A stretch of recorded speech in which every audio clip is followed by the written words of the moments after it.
Bom dia. Tudo bem? Hoje é um dia muito feliz para mim, sabe? Porque eu estou vendo vocês aqui e eu imagino quantos pacientes vão se beneficiar através de vocês. E eu estou sendo o causador. Tem muitas pessoas aqui que não têm experiência com ozônio, tem alguns que são especialistas, podia estar até dando aula aqui no meu lugar. Então eu tenho uma classe heterogênea. Eu vou ter que satisfazer gregos e troianos. Mas eu fiz isso com muito carinho e espero que vocês aproveitem bastante. Nós vamos ficar o dia inteiro conversando sobre ozônio. Marquesa querida. Bom, então vamos lá. Ozonoterapia, uma nova e antiga terapêutica médica. Nova, porque para muitos de vocês é nova. E antiga, porque tem muitos anos que isso vem beneficiando o mundo. Aí você pergunta assim, se tem tanto tempo que isso vem beneficiando o mundo, por que não se ensina na faculdade de medicina? Porque a maioria dos médicos não tem nem ideia disso. Porque não é patenteado. Porque você adquire um aparelho relativamente barato, simples. Você não precisa de manutenção. Você trabalha o resto da vida com isso. É fácil, é barato, é simples. Aí a pessoa acha isso aí, isso é coisa antiga. Quando você está no seu consultório e você vai escolher uma terapia para o seu paciente, eu acho que a primeira coisa que você tem que pensar é em segurança. Quando você fez o seu juramento de Hipócrates, na noite da sua formatura, tinha uma coisa lá do juramento que dizia assim, primo non nocere.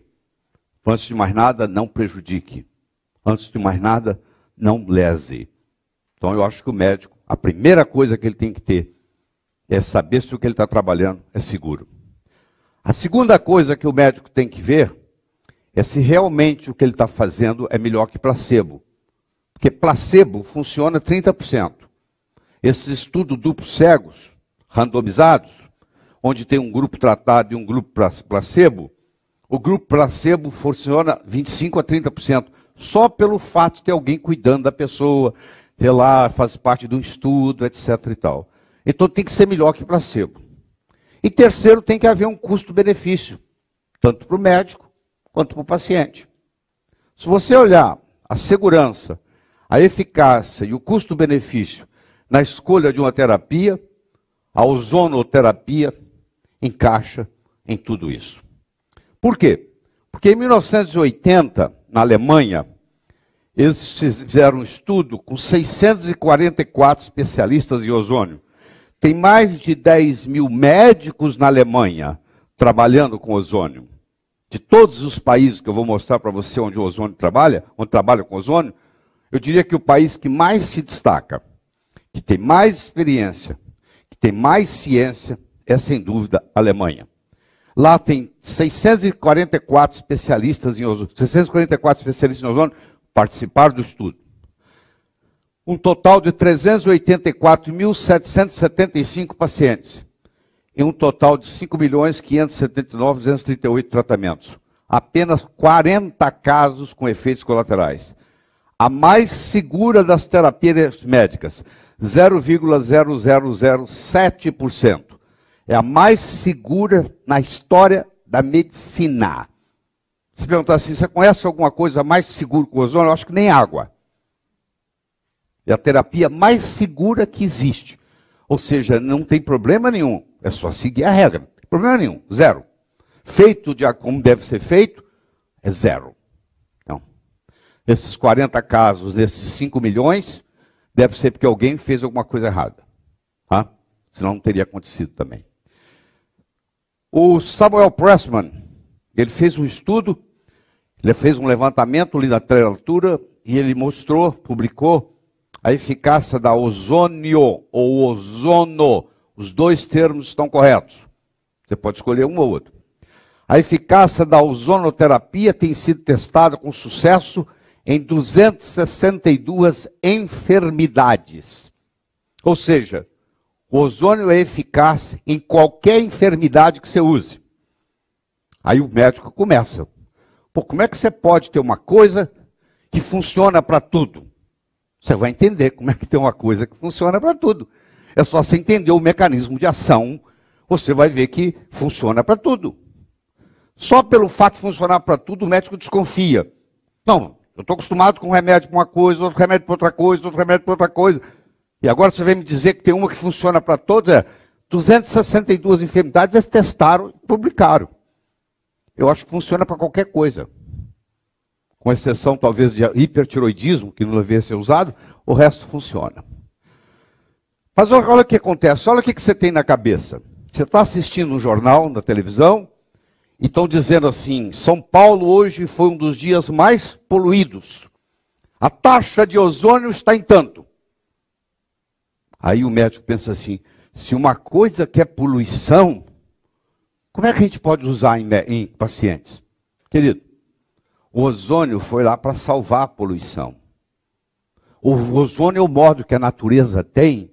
Quando tem poluição, a natureza manda ozônio para resolver o problema. O ozônio protege a Terra. Eles não conseguem medir peróxido que estão lá. Eles não conseguem medir nitratos que estão lá. É fácil medir ozônio. É difícil medir peróxido. É difícil medir nitrato.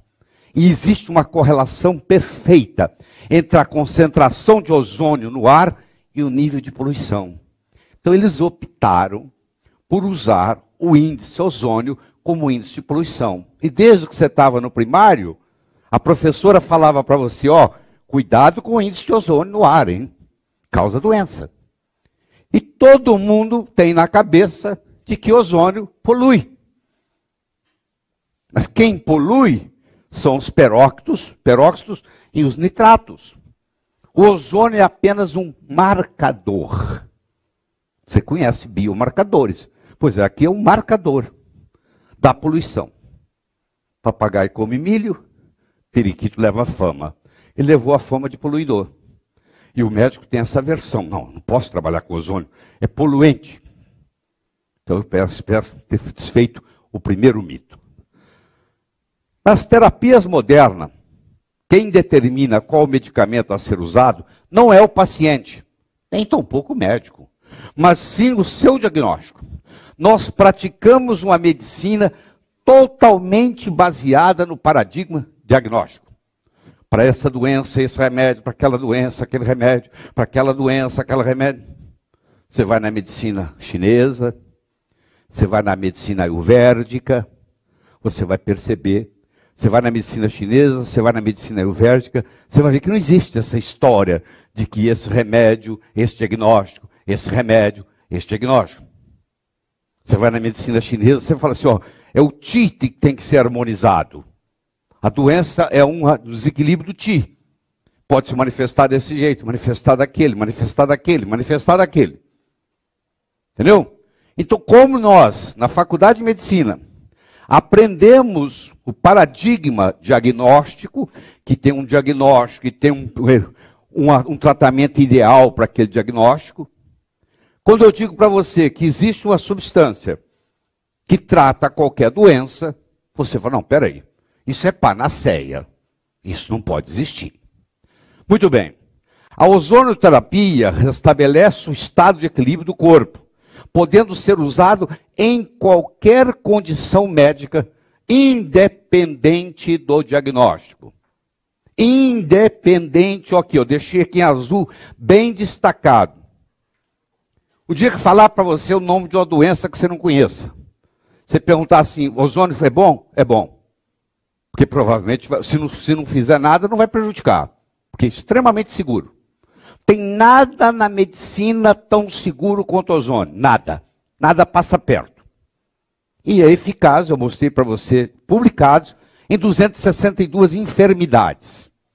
Para começar.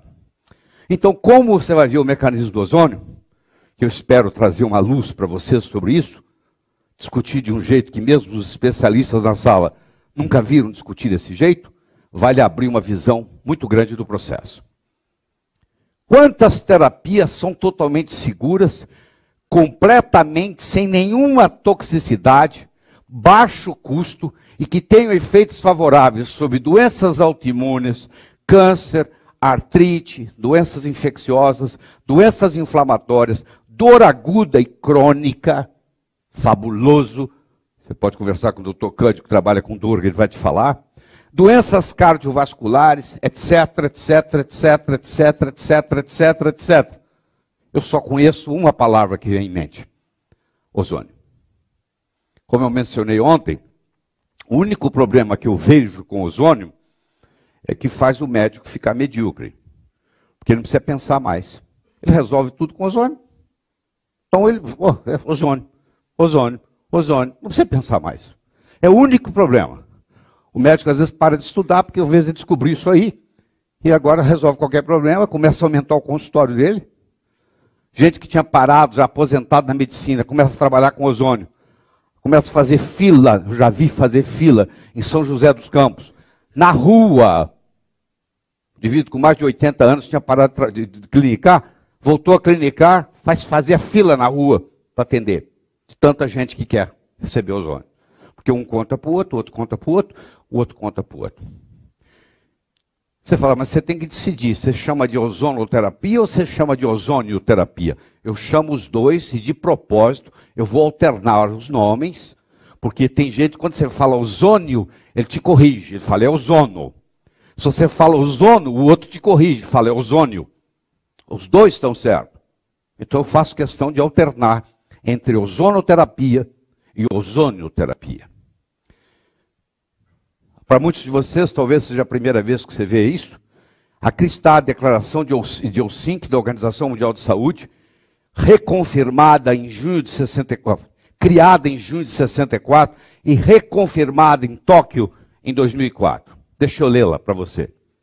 O médico deve ter a liberdade, no tratamento de um paciente, de usar uma nova providência diagnóstica ou terapêutica, se em seu julgamento isso oferecer esperança de salvar vida, restabelecer saúde ou aliviar sofrimento. Nós estamos resguardados pela Organização Mundial de Saúde. Você tem direito mundial de fazer isso. Esse direito é concedido ao médico. E isso tem que ser respeitado. Isso é decretado pela Organização Mundial de Saúde, a Declaração de Helsinki. Isso tem que ser respeitada. E você pode ver que juridicamente isso tem valor.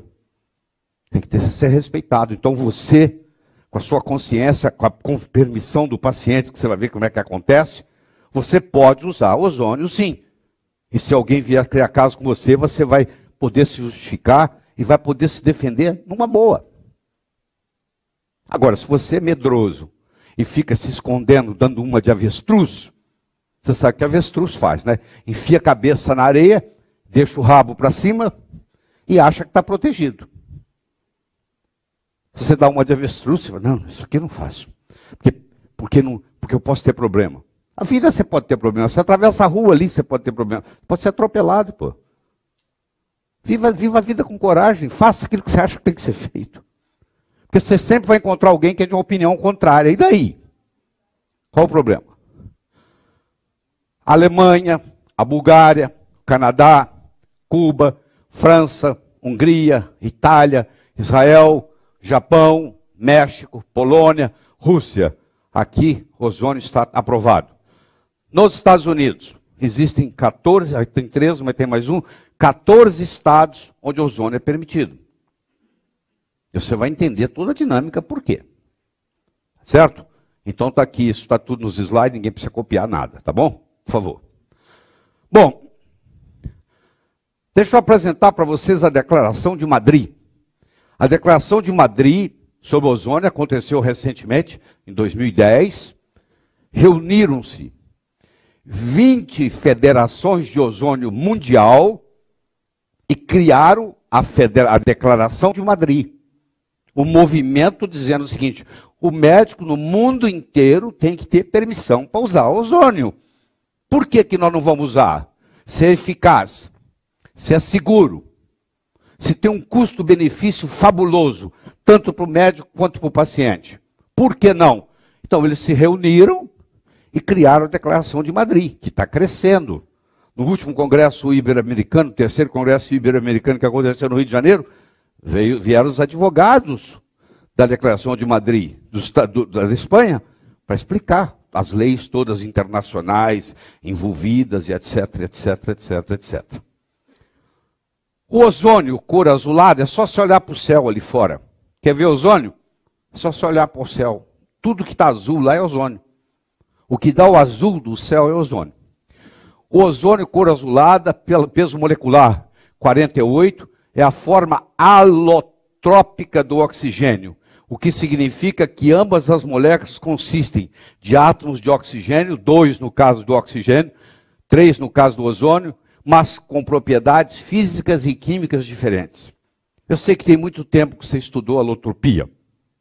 Então deixa eu trazer para a sua mente o conceito alotrópico. Por exemplo, grafite e diamante são formados somente de carbono. Você sabe da dureza de um grafite e você sabe da dureza de um diamante. O grafite, que é a ponta do seu lápis, você quebra com facilidade. O diamante é a estrutura mais resistente que tem na natureza. E os dois são feitos de carbono.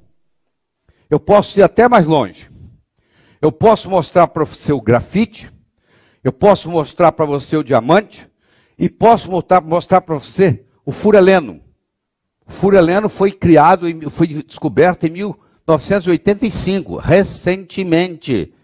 1985 não é nada, foi ontem. O fureleno. O fureleno foi descoberto, está aqui a estrutura do fureleno, em homenagem a Richard Buckminster Fuller, que é um dos meus heróis. O trabalho transformacional que eu faço é baseado em Richard Buckminster Fuller. Para quem não sabe, Richard Buckminster Fuller, para muitos, foi o homem mais inteligente que viveu no século XX, mais inteligente que Einstein. Ele deixou 250 patentes. Ele era arquiteto, ele era poeta, ele era escritor, ele era cientista, ele era inventor. Ele inventou carro, ele inventou a geodésica. Quando você visitou o Epcot Center em Orlando, é dele, a invenção dele. Esse tipo de geometria é a única estrutura geométrica que quanto maior, mais estável. Eu adoro escrever a vida de Richard Buckminster Fuller. Da palavra Fuller, eles tiraram fullereno, do Richard Buckminster Fuller. Deixa eu contar para você rapidamente a história dele, porque vale a pena se escutar. Richard Buckminster Fuller era um boêmio. Ele saiu para assistir uma partida de futebol americana e ficou 4 dias sem voltar para casa. Quando ele voltou, não só a sua filha excepcional, Alessandra, havia morrido, como havia sido enterrada. Eles não encontraram ele, estava na boemia. Não encontraram ele nem para falar que a filha estava doente e nem para falar que a filha morreu. Quando ele chegou 4 dias depois em casa, a filha já estava enterrada. Ele morava em Detroit, Michigan. Ele foi para uma daquelas pontes lá e que resolveu cometer suicídio. E lá embaixo estava o lago e ele aqui em cima, ele ia pular para morrer. Quando ele estava pronto para pular, ele teve um insight. E se ao invés de eu pular, eu dei um passo para trás e dedicar os próximos 50 anos da minha vida para mudar a humanidade para o melhor. Ele deu um passo para trás, chegou em casa, falou com a mulher dele assim: não converse comigo por 365 dias. Eu vou ficar 365 dias em silêncio absoluto. Ele ficou 365 dias sem falar uma palavra. E a partir daí ele começou a produzir. As ideias de Fuller são tão revolucionárias que muitas delas não podem ser implementadas todavia, porque quebraria a economia mundial, de tão forte que são. E muito do que eu faço é inspirado em Fuller. E aqui está uma estrutura, você deve estar vendo aqui que isso aqui é um hexágono, aqui está um hexágono, aqui já está um pentágono, aí, olha aí para você ver. Uma combinação de hexágonos e pentágonos, tudo feito de carbono. Só que quando você olha, a dureza do grafite é uma coisa, a dureza do diamante é outra, a dureza do fullereno é outra. Por que eu estou apresentando isso? Porque é exatamente o que vai acontecer na história do ozônio com oxigênio. Mas ozônio é oxigênio. Não, não é não. É muito diferente. É igual a diferença do grafite para o diamante. É outra coisa. Uma coisa é uma coisa, outra coisa é outra coisa. Fermi era um italiano de Turim. Fermi trabalhou nos Estados Unidos, trabalhou no mundo todo. Nos reatores que o doutor Marco Marcondes estava mencionando ontem, ele trabalhava no maior reator do mundo na época em Chicago. O elemento férmio, que tem peso atômico 100, foi colocado o nome em homenagem a Enrico Fermi, ganhador de Prêmio Nobel de Física. E olha o que ele anunciou. Ozônio é a maior descoberta da química moderna. Falado por Fermi, um dos físicos mais respeitados na história da física no mundo. Muito bem? Se você entrar no seu Google normal e digitar ozônio em inglês, você vai ter 24.700.000 citações.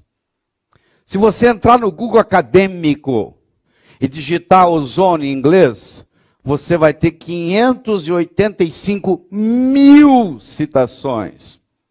E você tem colegas médicos que nunca ouviram falar, que acham que isso é uma bobagem, não sei o quê. Poxa, isso aqui é um Google científico, pô. Um nome, uma estrutura que tem 585.000 citações na literatura. Pô, você vai me desculpar, deve ter algum valor, pô. Por que eu culparia tudo isso? 585.000 citações científicas. O ozônio usado em medicina é produzido a partir de um gerador, está aqui o gerador para vocês verem, nós vamos ver depois. Por ser instável, obtém-se uma mistura oxigênio-ozônio. Normalmente, 98% de oxigênio e 2% de ozônio, podendo chegar até a 5%, mas geralmente é 98,2%. O ozônio não é um radical. Quero que você saiba que o ozônio não é radical. Portanto, não é um radical livre. Isso é uma misconcepção. Pois não possui elétrons livres na última camada de valência. Ele não é um radical livre. Quero que você saiba disso. Isso é um conceito errado que existe, que eu posso fazer. Mas ele não é. E você vai ver que ele é dipolar, ele tem polaridade. Nós vamos estudar isso. Isso vai mudar tudo, o fato de ele ter polaridade. Eu sei que é difícil o trabalho. Por quê? Porque existe toda uma campanha farmacêutica por trás, porque se você difunde o ozônio, você acaba com o mercado de antibióticos, ninguém vai usar antibiótico mais. Você acaba com o mercado de anti-inflamatório, ninguém vai usar anti-inflamatório mais. Você que é cirurgião, vai acelerar o seu processo de cicatrização absurdamente, fazendo ozônio pré e pós-operatório. Então, olha quantas coisas vão mudar na medicina se você se propõe a usar. E o lobby contra isso é enorme. É mais ou menos o que está aí. Você está ali empurrando essa pedra morro acima. É mais ou menos assim. Quem trabalha com ozônio, quem defende ozônio, se sente. Mas isso não vai me calar. Eu estou aqui para mostrar para você, do começo ao fim, um dia inteiro, o que está por trás. E quando chegar no final do dia, você vai dizer assim, pô, por que eu não estou usando? Pô? Já era tempo. Uma coisa que é segura, uma coisa que é eficaz, uma coisa que tem um custo-benefício enorme. E por que eu, médico, não uso isso? Faz sentido eu não usar. O cara me pergunta, por que eu vou usar ozônio? Eu digo, por que você não vai usar? Porque você devia estar usando há muito tempo. Não tem jeito de você se explicar por que você não usa. No momento que você entender todo o mecanismo, você vai assim, mas por que eu não vou usar? Em 1933, Morris Fishbein era o presidente da Associação Americana de Medicina. E ele declarou eliminar todos os tratamentos médicos que sejam competitivos com droga, com medicamento. Tudo aquilo que não for medicamento deve ser proibido. Em 1933, os Estados Unidos usavam ozônio à torta direita, os resultados mais absurdos de bons. Mas aí veio a declaração da Associação Americana de Medicina. Vamos terminar com tudo que é coisa que compita. Está publicado, tá bom? que compita com o medicamento. Aí sabe o que aconteceu? Os terapeutas começaram a usar ozônio. Os naturopatas, aqui no Brasil não tem escola de naturopatia, mas nos Estados Unidos tem faculdade. Eles são médicos naturopatas, são médicos naturopatas. A sociedade de naturopatas permite usar ozônio. Então o que acontece? A gente começa a perder. Tá? Foi comentado ontem aqui, ninguém gosta, a acupuntura era proibido. Aí agora aceitamos. Agora não quer proibir os outros que não são médicos de fazer. Ninguém queria fazer acupuntura. Homeopatia era proibido. Aí aceitaram. Agora não quer deixar quem não ser médico fazer homeopatia. Engraçado. O ozônio está proibindo? Os terapeutas vão fazendo, os fisioterapeutas vão fazendo. A medicina vai perdendo terreno. Porque aquilo que realmente funciona vai ficando na mão dos outros. Que tristeza, pô. Que pena. Que pena. Você ouviu falar na Revolução Coperniciana. O Nicolau Copérnico foi o primeiro que falou, né, que a Terra era redonda e não plana. Aí veio o Bray, aí veio Gilbert, aí veio Kepler, aí veio o Galileu Galilei. O Galileu Galilei, quando falou que o Sol era o centro do sistema solar e não a Terra, você vê o Sol assim no leste e morrer no oeste, e você pensa que o Sol é que gira, e o Galileu falou, não é o Sol que gira. A Terra gira em volta do Sol. Imediatamente o Papa